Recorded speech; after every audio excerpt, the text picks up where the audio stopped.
Olá, tudo bem com você? Nós estamos nessa sequência, lendo a palavra de Deus e agora nós vamos seguir para o capítulo 8, versículo 8 também, e vamos falar hoje do segundo anjo, sendo que o primeiro, ele falava aqui, o primeiro anjo tocou a sua trombeta e houve saraiva e fogo misturado com sangue e foram lançados na terra e queimou-se a terça parte das árvores e toda a erva verde foi queimada. Então, esse foi o primeiro anjo. Agora nós vamos dar sequência a essa meditação a partir do segundo anjo.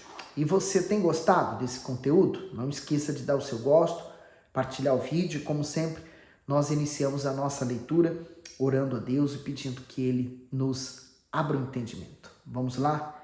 Meu Deus, é o Senhor quem dá o entendimento. Mas antes eu peço que o Senhor tenha misericórdia de nós.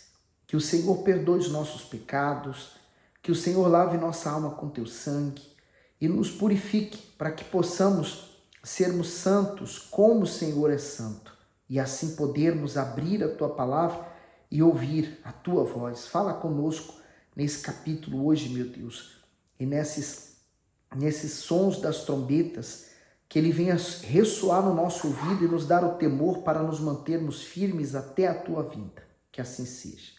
Amém.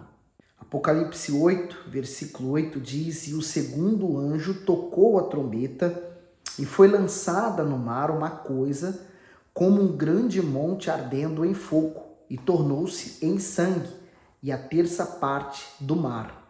E morreu a terça parte das criaturas que tinham vida no mar e perdeu-se a terça parte das naus. O comentário do 8 e 9, o segundo anjo tocou a trombeta e desta vez o mar foi atingido, tornando a terça parte de suas águas em sangue. Não podemos precisar o que significa essa grande montanha que atingiu o mar, mas podemos imaginar que seja um meteoro. A terça parte da terra foi queimada e agora é a vez do mar, que perde a terça parte da vida que há em suas águas. É impressionante a semelhança entre o juízo desta segunda trombeta e a primeira praga lançada sobre o Egito. Êxodo 7, 20 e 21. E Moisés e Arão fizeram assim como o Senhor tinha mandado, e Arão levantou a vara e feriu as águas que estavam no rio, diante dos olhos de Faraó e diante dos olhos de seus servos. E todas as águas do rio se tornaram em sangue. E os peixes que estavam no rio morreram, e o rio cheirou mal. E os egípcios não podiam beber a água do rio, e houve sangue por toda a terra do Egito. O senhor bispo falou sobre o meteoro, mas há quem também possa imaginar que seja um vulcão. A maioria pensava certamente em um meteoro em chamas que cairia no mar. Tal explicação também não podia ser desprezada, mas nós vivemos na última hora e vemos hoje que os anjos do juízo já se preparam. Então, não há uma explicação lógica, não temos como decifrar exatamente o que ele significa, mas vai haver destruição. E vemos os acontecimentos apocalípticos em preparação. Uma indicação, por exemplo, são as bombas atômicas. Nós temos visto, por exemplo, as bombas e o que elas causam quando elas caem, né? Isso mostra que o Senhor não depende, por exemplo, de meteoros nem bombas atômicas como instrumento de juízo, mas está no seu poder a opção de utilizá-los. Por isso é aconselhável manter a descrição. Bom, nós vimos, por exemplo, agora, né, em Êxodo, no capítulo 7, 20 e 21, o que Deus fez através de Arão, quando ele então tocou as águas e elas se tornaram em sangue. Né? Então Deus tem esse poder. Agora, em Salmos 105, 29, converteu as águas em sangue e matou os seus peixes. No Salmo 78, 44, converteu os seus rios em sangue e as suas correntes para que ninguém pudesse beber. Portanto, nós vemos uma progressão, né? Agora eu fico aqui imaginando, né? Se hoje nós vivemos, por exemplo, a alteração climática e ela causa grandes estragos na agricultura, ela causa grandes estragos para o ser humano, a nível financeiro, porque numa seca, por exemplo, a agricultura não pode usar água. Então, se não pode usar água, também não vai conseguir colher a mesma quantidade de alimentos. Agora você imagina, né? Já havia sido destruída a terça parte. Agora, novamente, na primeira trombeta, foi destruída a terça parte também das árvores e tudo. Agora, o mar, né? Então, vai se tornando cada vez mais e mais difícil a alimentação, né? Então, nós começamos a imaginar um cenário de terror, literalmente um terror autêntico, né? Não adianta ter altas tecnologias se você tiver problemas de alimentação e principalmente se houver uma grande quantidade de seres humanos, né? E ele falou, morreu uma terça parte das criaturas que tinham vida no mar e perdeu-se a terça parte das naus. Quer dizer, sem as embarcações, sem os barcos, também não há como fazer as pescas. No 10 diz assim, e o terceiro anjo tocou a sua trombeta e caiu do céu uma grande estrela ardendo como uma tocha, e caiu sobre a terça parte dos rios e sobre as fontes das águas. E o nome da estrela era Absinto, e a terça parte das águas tornou-se em absinto. E muitos homens morreram das águas porque se tornaram amargas. O comentário diz o seguinte, o terceiro anjo tocou a sua trombeta e agora um terço da água potável é contaminada. O elemento central do juízo dessa trombeta é a grande estrela chamada Absinto, que cai sobre as fontes das águas, tornando-as amargas.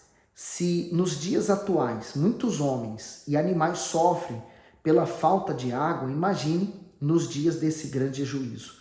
Vamos conferir Jeremias 23:15. Portanto, assim diz o Senhor dos exércitos acerca dos profetas: eis que lhe darei a comer losna, e lhes farei beber água de fel, porque dos profetas de Jerusalém saiu a contaminação sobre toda a terra. Então, quer dizer, agora essa questão vai para os rios também, né? E não afeta apenas os peixes e as embarcações, mas agora a própria água que se tornou antigamente água potável, agora se torna uma água venenosa. Então, aqui são necessárias algumas observações preliminares sobre os efeitos da terceira trombeta. As águas amargas do tempo do Antigo Testamento têm seu equivalente mundial nos tempos finais.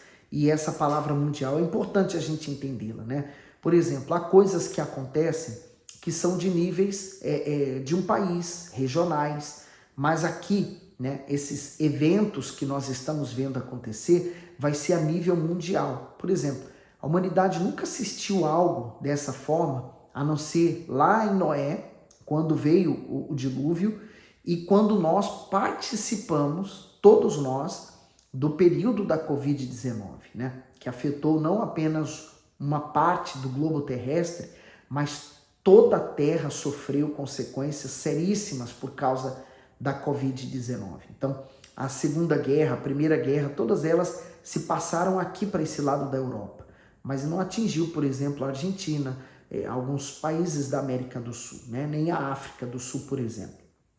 Então, a guerra mundial prevista, né, para daqui para frente, ela vai envolver não apenas um país, mas todo mundo. E aí vem um grande problema, né? E naquela época, durante os primeiros 3 dias da peregrinação pelo deserto, Israel não tinha água. E quando finalmente a encontraram, ela era amarga. Vamos ver Êxodo 15:23. Então chegaram a Mara, mas não puderam beber das águas de Mara porque eram amargas. Por isso chamou-se o lugar Mara. O interessante daqui é que nós vemos muitas similaridades, né, do Antigo Testamento, no caso da saída do povo do Egito para a Terra Prometida, e da mesma forma que a instituição do reino de Deus físico e a destruição da terra, né, dos que aqui ficarem infiéis. Então, se a Bíblia fala aqui de uma grande estrela, por exemplo, então ela realmente deve ser muito grande. Absinto é o amargo do amargos, os amargos dos amargos. Ela foi oferecida ao nosso abençoado Senhor Jesus antes que fosse crucificado. E isso nós lemos lá em Mateus 27:34.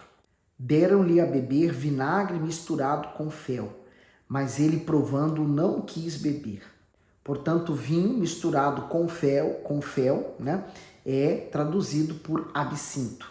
Assim, essa grande estrela não precisa consistir de matéria compacta, mas será como um gigantesco meteoro ou cometa que passa pela Terra e sem dúvida cai sobre montanhas e derrama seu veneno sobre um terço de todas as geleiras, que são as fontes das águas, tornando intragáveis um terço de todos os rios. Dentro de certos limites também, nesse caso, é retirado dos homens, através de uma catástrofe cósmica, aquilo que eles mais necessitam, a água. E durante o terrível dia do Senhor, que se encontra diante de nós, muitos inimigos da cruz sobre a terra terão que beber da água amarga e venenosa. Por quê? Porque eles rejeitaram a água da vida. O Senhor Jesus, ele exclamou em grande voz, dizendo assim, João 7,37. E no último dia, o grande dia da festa, Jesus pôs-se em pé e clamou, dizendo, se alguém tem sede, venha a mim e beba. Depois, nós podemos conferir também em João 4,14. Mas aquele que beber da água que eu lhe der, nunca terá sede.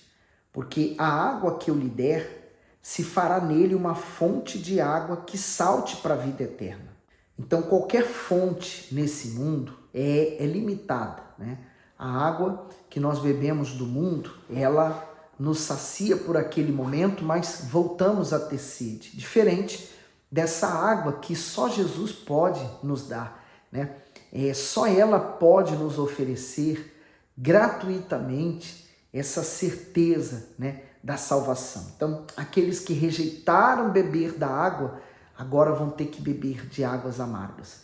Eu lembro de uma história de um homem que ele estava fazendo uma palestra e ele dizendo, Jesus não existe, ele é uma mentira, né?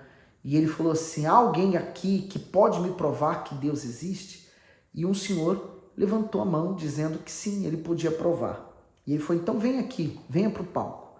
Ele estava segurando uma sacola de laranja, uma garrafinha de água, e ele foi ao palco. E ele começou a descascar sua laranja e tranquilamente, sem falar nada. E o apresentador lá dizendo, olha, você veio aqui para provar que Deus não existe, mas até agora você não falou nada, está aí só descascando a laranja.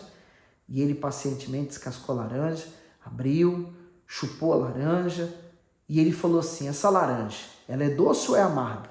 Ele falou assim, como é que eu posso saber se essa laranja é doce e amarga se eu não experimentei? Ele falou, muito bem, a resposta está certa. Como você pode dizer se Deus existe ou não se você não experimentar? Eu experimentei e eu sei que ele existe. Você não experimentou, por isso não sabe se ele existe. Então ele provou que Deus existe. Isso serve para muitas pessoas que estão na igreja, que veem testemunho de pessoas que, por exemplo, foram cheias do Espírito Santo, estão felizes, e ela fala assim, mas eu acho que eu tenho o Espírito Santo, eu acho que sim. Quer dizer, ela não experimentou. É como você olhar um prato e falar assim, olha, deve ser bom. Ah, não quero, é nojento. Mas você não experimentou, você não sabe. Então, é importante que você experimente. Agora, no versículo 12, e o quarto anjo tocou a sua trombeta e foi ferida a terça parte do sol e a terça parte da lua e a terça parte das estrelas, para que a terça parte deles se escurecesse e a terça parte do dia não brilhasse, e semelhantemente à noite. O comentário diz assim, o quarto anjo tocou a sua trombeta, anunciando o juízo de Deus que atingirá os corpos celestes, isto é, um terço do sol, um terço da lua, um terço das estrelas.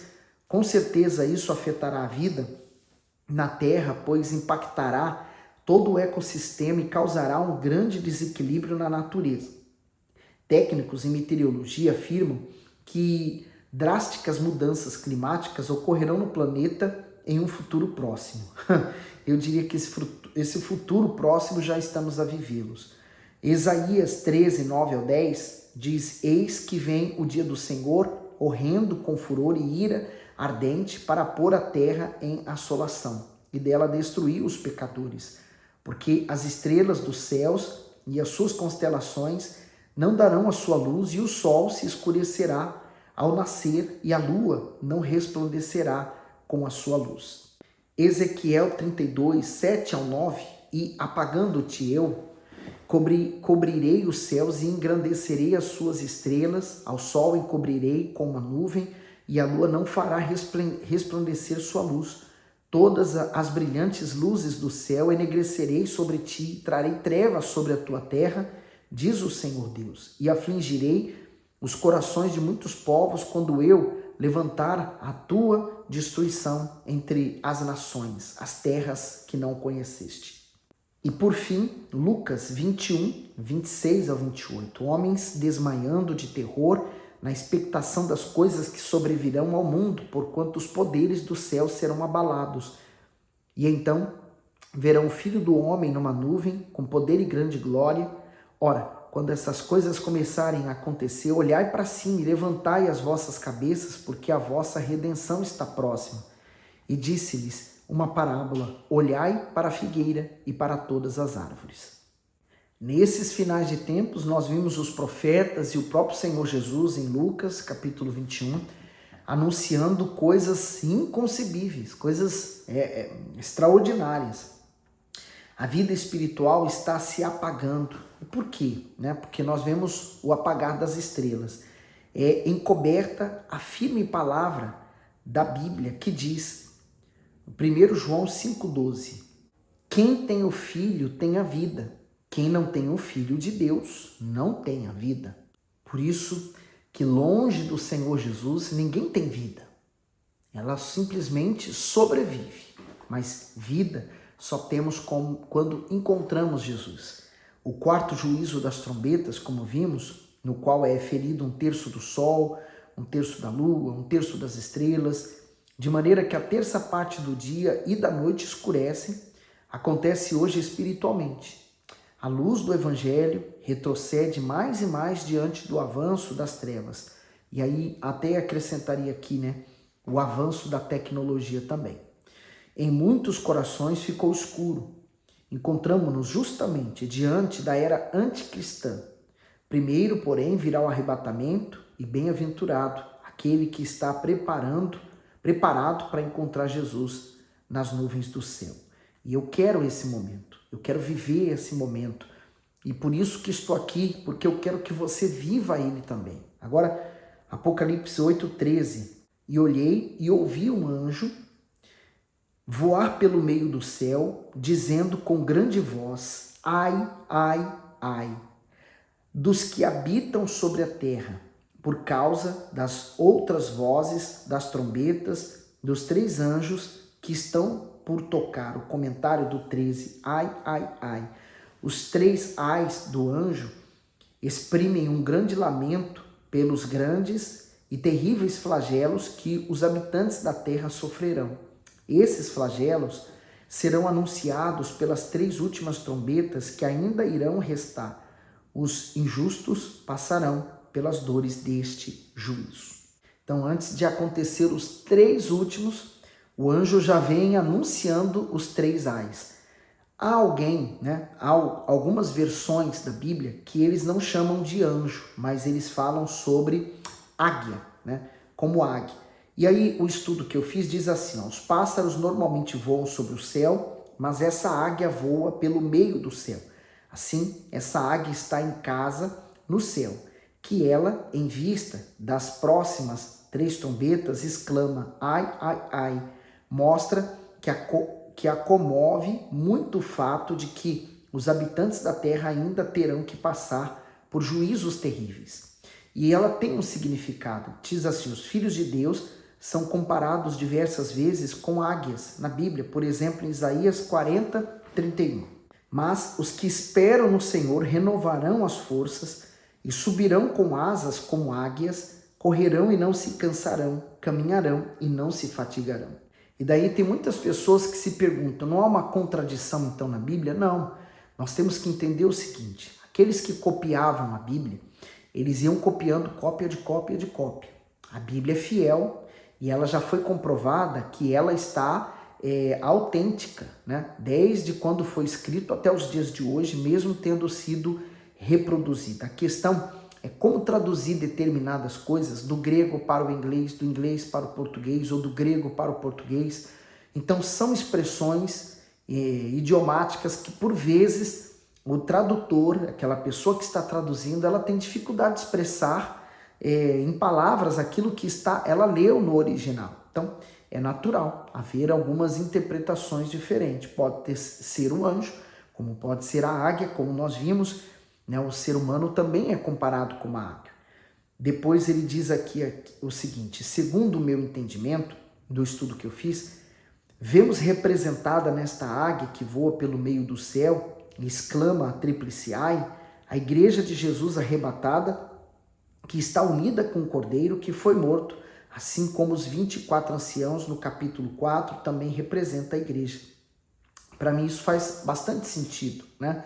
A igreja hoje arrebatada, né? Nesse momento aqui arrebatada, olhando para os acontecimentos da terra, né? E sentindo a dor por aqueles que lá estão. O tríplice ai dito pela águia, ou seja, pela igreja, não é isto que Paulo quis dizer quando escreveu 1 Coríntios 6,2. Não sabeis vós que os santos hão de julgar o mundo? Ora, se o mundo deve ser julgado por vós, sois porventura indignos de julgar as coisas mínimas?